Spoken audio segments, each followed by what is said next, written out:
যুক্তরাষ্ট্র থেকে West Indies, নতুন জায়গা নতুন কন্ডিশন। তবে বাংলাদেশের লক্ষ্যটা নতুন নয়, সুপার 8। আর সুপার 8-এ টাইগারদের সামনে বাধা নেদারল্যান্ডস। সাউথ আফ্রিকার বিপক্ষে তীরে এসে তড়িডুবা বাংলাদেশের অবস্থান আরও শক্ত হতো যদি ম্যাচটা জিততে পারত।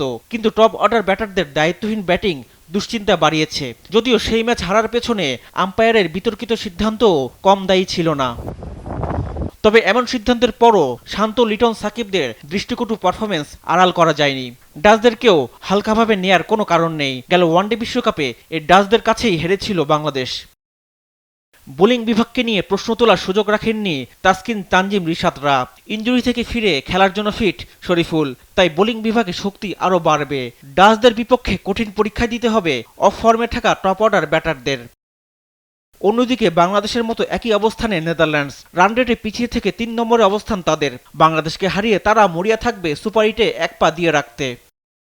টি-20-তে 4 বারের দেখায় নেদারল্যান্ডসের বিপক্ষে 3 জয়ের বিপরীতে 1 পরাজয়। তবে কিংস্টাউনের মাঠে টি-20 খেলার অভিজ্ঞতা নেই কারো, তাই তো নতুন চ্যালেঞ্জের অপেক্ষা দু দলের জন্য। রিফাত আঞ্জুম, দেশ টিভি, স্পোর্টস ডেস্ক।